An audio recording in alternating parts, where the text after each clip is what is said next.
जय हिंद दोस्तों, higher order differential equation के लेक्चर सीरीज में आपका स्वागत है। तो इस लेक्चर में हम डिस्कस करेंगे होमोजेनियस कोशी-यूलर्स फॉर्म। तो बेसिकली ये किसके लिए होता है? तो ये second order linear differential equation with variable coefficient. तो यहाँ पर हम जो एग्जांपल डिस्कस करेंगे वो सेकंड ऑर्डर का होगा, जिसके कोएफिशिएंट्स वेरिएबल्स हो गए। अभी तक जो हमने मेथड्स या एग्जांपल्स डिस्कस किए उसमें जो कोएफिशिएंट्स होता था वो हमारा कांस्टेंट कोएफिशिएंट होता था। इस एग्जांपल में वेरिएबल कोएफिशिएंट है। होमोजेनियस इक्वेशन है, इसका मतलब है इसका राइट हैंड साइड पार्ट 0 ही होगा। यहाँ पर याद रखना x हमेशा डिफरेंट फ्रॉम 0 होना चाहिए। अब इसको सॉल्व करने के लिए हमें एक सब्स्टिट्यूशन यूज करेंगे और उसी सब्स्टिट्यूशन की हेल्प से हम इसका जनरल सॉल्यूशन लिखेंगे। अब वो सब्स्टिट्यूशन हमने लिया है log x equal to z। तो ये क्या इंप्लाई करेगा? जब भी आप log x equal to z ले रहे हो, so what that implies x equal to e raise to z। अगर दोनों तरफ मैं z के रिस्पेक्ट में डेरिवेटिव लेता हूँ तो d by d z of x क्या होगा? d by d z of e raise to z। तो ये क्या हो गया हमारा dx by d z and this equals to e raise to z का डेरिवेटिव तो e रेज टू z ही होता है। अब यहाँ पे याद रखना, अब क्योंकि हमारा e raise to z x है तो मैं इसको चाहूँ तो x भी लिख सकता हूँ। तो ये अगर मैं इसको उल्टा करूं तो dz बाई डी एक्स क्या होगा? That is e raise to minus z. ये 1 by e raise to z यानी e raise to minus z हो जाएगा। इसको मैं चाहूँ तो 1 बाय एक्स भी लिख सकता हूँ। तो इसकी दो वैल्यूज है, इन दोनों को याद रखना। इसी का हम आगे यूज करेंगे। अब आते हैं हम यहाँ पर, हमें दो वैल्यूज निकालनी है। एक तो हमें निकालनी है एक्स वाई डैश की वैल्यू और दूसरी हमें निकालनी है x square y double dash की वैल्यू। तो पहले एक्स वाई डैश की वैल्यू निकालते हैं। तो वाई डैश हमें पता है, वाई डैश क्या होता है? That is d y by d x. यहाँ पे याद रखना वाई डैश हमारा d y by d x है। तो ये d y by d x को बाय चेन रूल में अगर जेड के फॉर्म में लिखूं तो ये हो जाएगा d y by d z into d z by d x. तो ये हो जाएगा d y by d z by d x हमारा क्या है? That is 1 by x. तो मैं यहाँ 1 बाय एक्स लिख रहा हूँ d z by d x की जगह पर। और ये हमारे पास क्या है? D y by d x. तो अगर ये x को मैं लेफ्ट साइड शिफ्ट करूँ तो ये क्या इंप्लाई करेगा? x times d y by d x क्या हो जाएगा हमारा? D z by d y by d z. तो x d y by d x को मैं एक्स वाई डैश भी लिख सकता हूँ और ये क्या है हमारा? D y by d z. अब इसको मैं डी बाई डी जेड को कैपिटल डी ले रहा हूँ और ये y को मैं एज इट इज लिख रहा हूँ। याद रखना यहाँ पर हमने जो कैपिटल D बोला है वो d बाई डी जेड को बोला है। प्रीवियस वाले मेथड्स में हम कैपिटल D को d बाई डी एक्स लेते थे, अभी हम d बाई डी जेड ले रहे हैं, उस चीज का ध्यान रखना। तो एक तो हमें वैल्यू मिल गई एक्स वाई डैश की। अब हमें x square y double dash की वैल्यू चाहिए। तो x square y double dash की वैल्यू कैसे मिलेगी? तो सबसे पहले हम स्टार्ट करते हैं इसको वाई डबल डैश के साथ। तो वाई डबल डैश होता है d square y by d x square. अब d square y by d x square को मैं d by d x of d y by d x लिख सकता हूँ। और ये जो डी बाई डी एक्स है, बाय चेन रूल मैं इसको लिख सकता हूँ d by d z of d z by d x. और ये जो d y by d x है, मैं d y by d x को लिख रहा हूँ। D y by d x की वैल्यू हमें क्या मिली है? That is this one. D y by d x is d y by d z into 1 by x. यानी मैं इसको ऐसा भी लिख सकता हूँ d y by d z. 1 by x को मैं 1 by e raise to z भी लिख सकता हूँ, है ना। और ये जो 1 by e raise to z है ना, एक्स एक्स हमारा क्या है? एक्स हमारा क्या है? ई रेज टू जेड। तो मैंने यहाँ पर एक्स की जगह पर ई रेज टू जेड लिख दिया। इसी को मैं चाहूँ तो d y by d z e raise to minus z भी लिख सकता हूँ। तो यही वैल्यू मैं d y by d x की यहाँ रखने वाला हूँ। तो d y by d x हमें क्या मिला? E raise to minus z d y by d z. अब इसको मैं z फॉर्म में क्यों लिख रहा हूँ? क्योंकि यहाँ पर जो डेरिवेटिव है वो z फॉर्म में है, इसलिए मैं उसको x वाले फॉर्म में ना लिखकर z वाले फॉर्म में लिख रहा हूँ। तो ये क्या हो गया? तो अब हमें इसको u इंटू वी रूल लगाते हैं। तो सबसे पहले मैं e raise to minus z को एज इट इज रखता हूँ। d बाई डी जेड अगर मैं dy बाई डी जेड पर लगाऊंगा तो ये हो जाएगा d square y by d z square. अब सेकेंड वाले केस में मैं d y by d z को एज इट इज रखूंगा और डेरिवेटिव लूंगा e raise to minus z का, तो वो हो जाएगा minus e raise to minus z. और इन दोनों के साथ मल्टीप्लिकेशन में है हमारा dz बाय dx। आप चाहो तो dz बाय dx को मैं e raise to minus z भी लिख सकता हूँ। dz बाय dx क्या है हमारा e raise to minus z. अब अगर आप देखोगे तो इक्वेशन में भी e raise to minus z में कॉमन ले सकता हूँ, तो ये जो e raise to minus z है वो मल्टीप्लाई होकर 2 बार हो जाएगा, तो ये हो जाएगा e raise to minus z का होल स्क्वायर। तो दिस इक्वल्स टू क्या मिला हमें, d square y by d x square minus d y by d z. यहाँ पर e raise to minus z, e raise to minus z 1 by x है, तो ये क्या हो जाएगा, that is 1 by x square, है ना। और d square y by d x square minus d y by d x, sorry d square y by d z square. तो d square y by d z square को मैं d square Y लिखना चाह रहा हूँ, तो ये हो जाएगा d square y minus d y. यहाँ पर मैं डी बोल रहा हूँ डी बाय डी जेड को, और डी स्क्वायर बोल रहा हूँ मैं d square y by d z square को। तो ये हो गया हमारा d square y by d x square, यानी हमारे वाई डबल डैश की वैल्यू। तो ये एक्स स्क्वायर को अगर मैं यहाँ मल्टीप्लाई कर दूं तो ये हो जाएगा x square y double dash is equal to, यहाँ पर भी मैं अगर डी और वाई कॉमन ले लूँ तो d times d minus one y हो जाएगा।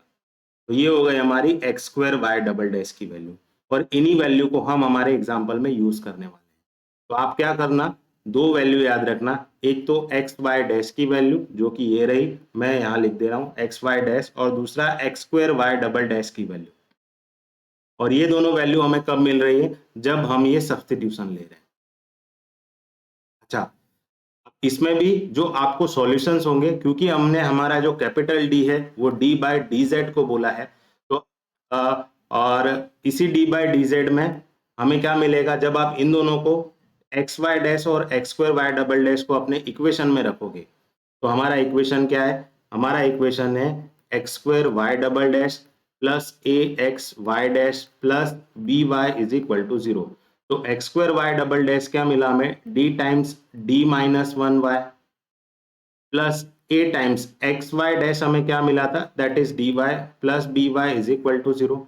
अब सब में y कॉमन है, तो मैं इसको अगर d अंदर मल्टीप्लाई कर लूँ तो d square minus d plus a d plus b, सब में से मैंने क्या कर दिया, y को कॉमन ले लिया, तो ये हो गया डी स्क्वायर प्लस, अगर मैं d कॉमन ले लूँ तो ये हो जाएगा a minus one plus b y is equal to zero.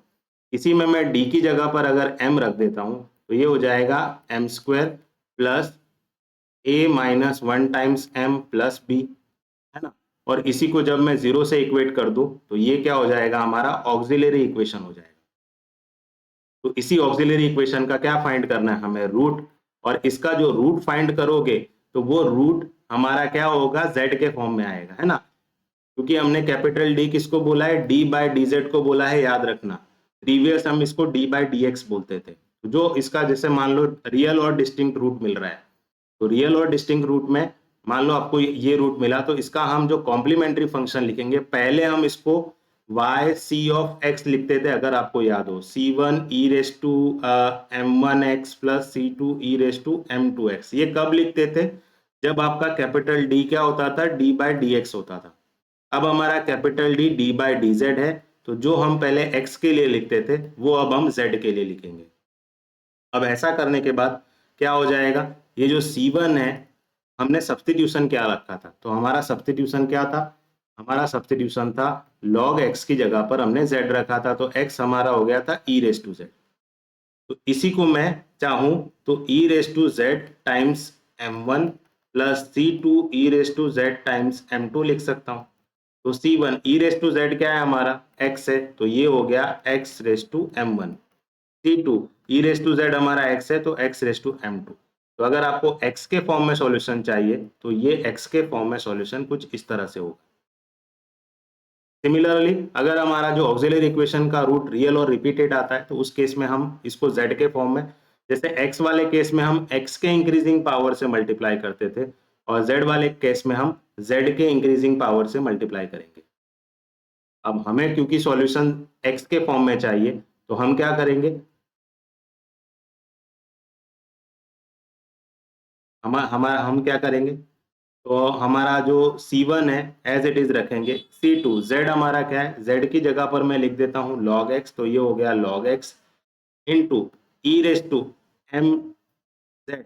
तो e raise to m z को मैं e raise to z times m लिख सकता हूँ, है ना। तो ये हो गया C1 plus C2 log x, ये ब्रैकेट में है, मैं इसको ब्रैकेट में ही रहने देता हूँ। ई रेस टू जेड हमारा क्या है, x है, तो ये हो गया x रेस टू एम। तो इस तरह से ये क्या हो गया आपका कॉम्प्लीमेंट्री फंक्शन, या इस केस में आपका क्या हो गया जनरल सॉल्यूशन। सिमिलरली अगर हमारा रूट कॉम्प्लेक्स आ रहा है और डिस्टिंक्ट आ रहा है, तो उस केस में भी अगर आपको याद हो तो हम इस तरह से हमारा कॉम्प्लीमेंट्री फंक्शन लिखते थे। तो यहाँ पर हमारा क्योंकि capital d d by d z है, तो उस केस में हम सारी चीजें जेड के फॉर्म में लिखेंगे।